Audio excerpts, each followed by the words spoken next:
Okay, good afternoon, the audience. We are from Group 4, and today we would like to explain about the narrative text and the structure, the types, the language feature, and many more. But before we get into the video, let us introduce ourselves. My name is Valentino Valerio. My name is Izzuddin Abdullah. My name is Aulia Mandana Setion. My name is Triyanti Anugrah. My name is Cecilia Zara Putri. My name is Kirma Mustafaran. Okay, and without further ado, let us get into the video. Berdasarkan pengertian narrative text. Narrative text is a text that tell a series of events closely and interconnected with each other. Artinya, teks naratif merupakan teks yang menceritakan rangkaian peristiwa secara berurutan dan saling berhubungan satu sama lain. Pada umumnya, teks naratif ini menyajikan sebuah cerita dengan masalah yang dapat memicu konflik untuk menarik minat pembaca. Then, in the last part, the author will close with a happy or sad ending. Artinya, kemudian di bagian terakhir, penulis akan menutupnya dengan akhir cerita yang bahagia ataupun menyedihkan. Next one is the purpose by Apip. The purpose of a narrative text is to entertain or inform the reader by presenting a story. Tujuan dari teks naratif adalah untuk menghibur dan juga menginformasikan pembaca dengan mempresentasikan atau menyajikan sebuah cerita. Next one by Cecilia. Selanjutnya oleh Cecilia. The characteristic of narrative text. Karakteristik dari naratif teks. First, narrator. Pertama, narator. A narrator is a person or entity who tells the story. Seorang narator adalah orang atau seorang yang menceritakan cerita. Two, character. Dua, karakter. Characters are individuals or creators that appear in the story. Karakter adalah individu atau makhluk yang muncul di dalam cerita. Three, plot. Tiga, plot. Plot is a series of events that make up in the story. Plot adalah seri daripada cerita-cerita atau kejadian-kejadian yang membuat cerita. Four, theme. Empat, tema. Theme is a message, idea, or feeling that emerges the story. Theme atau tema adalah pesan atau ide atau perasaan yang muncul dari cerita. Five, style. Lima, gaya.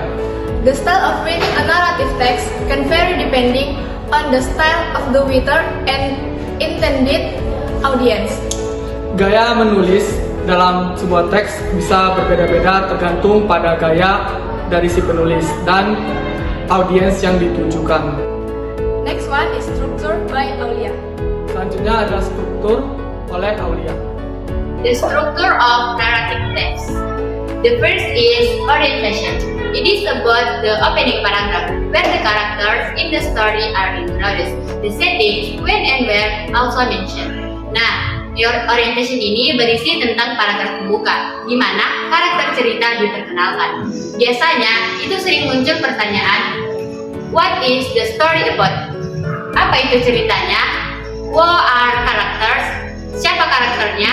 Where is the place settings? Di mana tempat kejadiannya? And when is the time settings?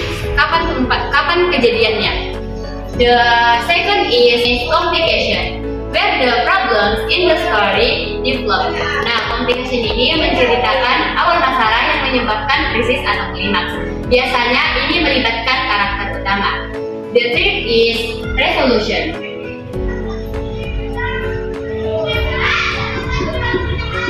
Resolution, where the problems in the story are developed. Dalam narrative text, setiap permasalahan yang muncul harus ada penyelesaiannya.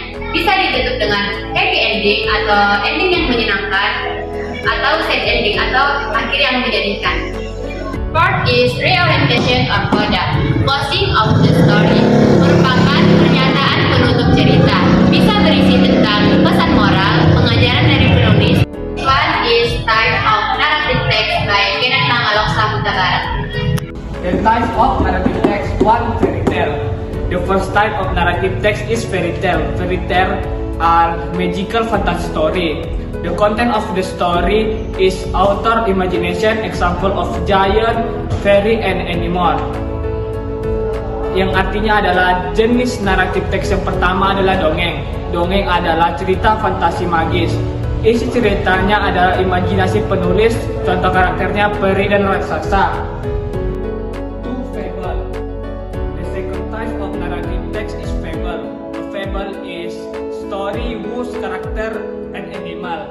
The animal in the story has ability like human. Yang artinya jenis naratif teks yang kedua adalah fabel. Fabel adalah cerita yang tokohnya adalah hewan, di mana hewan dalam ceritanya mempunyai kemampuan seperti manusia. 3, myths. The third type of narrative text is myths. Myths are stories that develop in society because they are so famous. Myths are considered fact and even that really happen.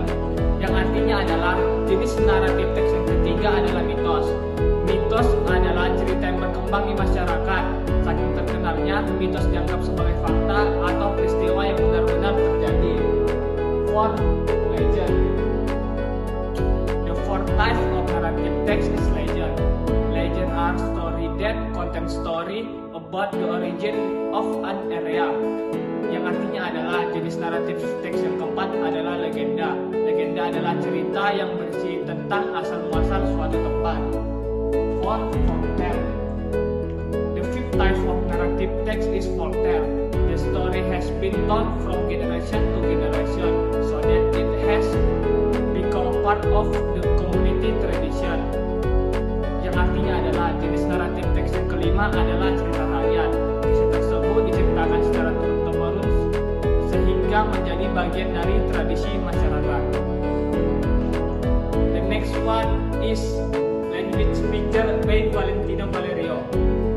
Now is the language feature of narrative text. Nah, sekarang adalah kaidah kebahasaan dari teks naratif. There are 4 main language feature of narrative text. Jadi ada 4 kaidah kebahasaan dari narrative text. The first one is past tense. Yang pertama adalah past tense. Narrative text often use past tense. Narrative text itu biasanya menggunakan past tense because they typically recount events or story that have already occurred.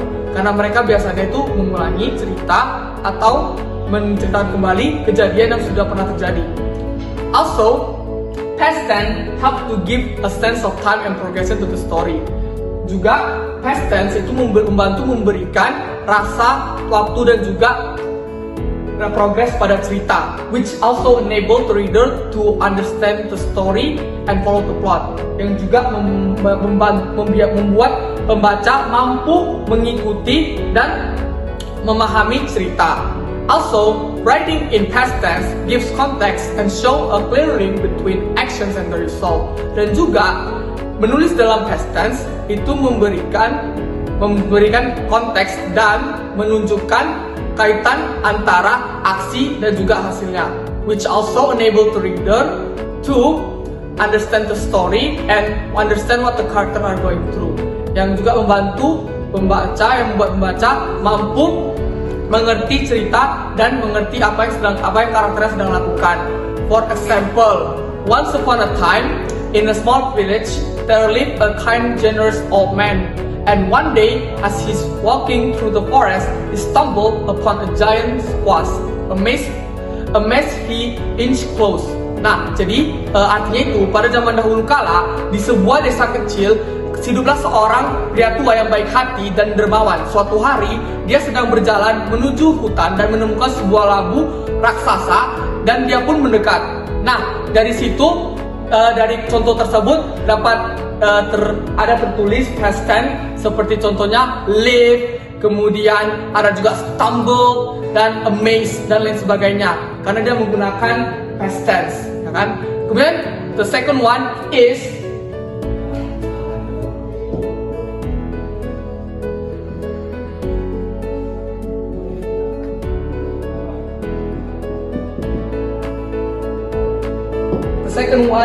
a proverb of time.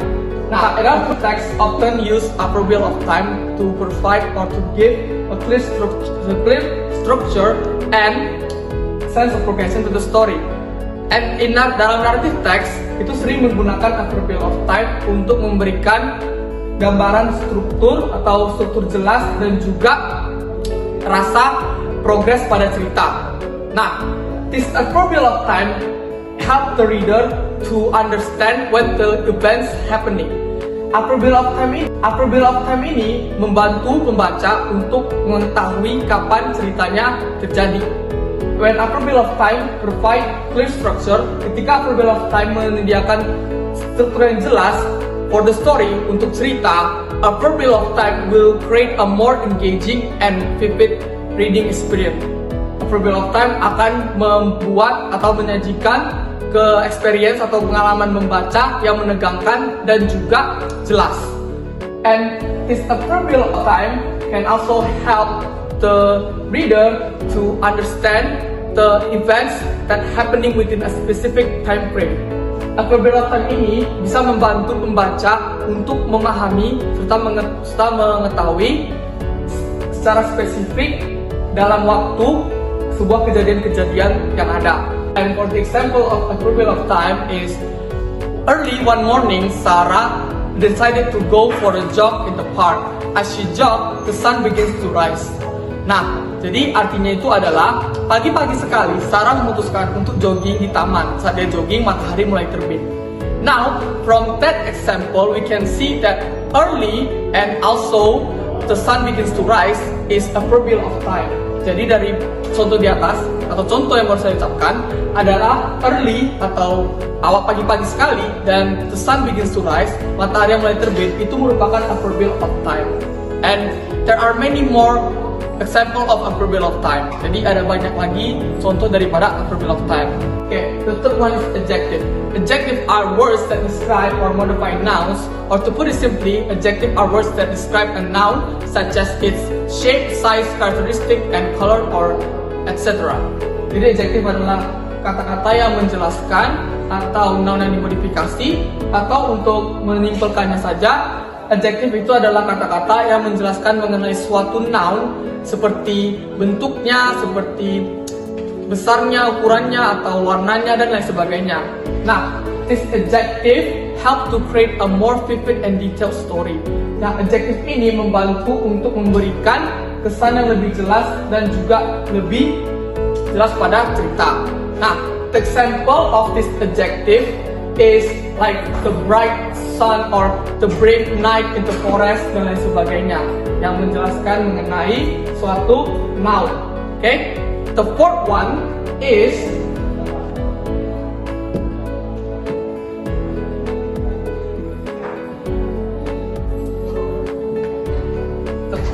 the fourth one or the last one is noun phrases. Noun phrases in narrative text are words that gives more detailed descriptions about a character or setting or to simplify a complicated idea. So, jadi noun phrases itu adalah that gives more detailed descriptions about a character or setting or to simplify a complicated idea. So, jadi noun phrases itu adalah dalam narrative text itu kata yang menyederhanakan ide-ide yang rumit atau untuk memberikan description lebih jelas mengenai karakter ataupun latar belakang. For example, the shimmering clear sky lake. Nah, setelah ini, after this 4 language feature, there are also optional language feature. The first one is indirect speech. There are direct speech, and there are also action verb and many more. So that is all that I could say about the language feature of narrative text. And the next one will be our closing.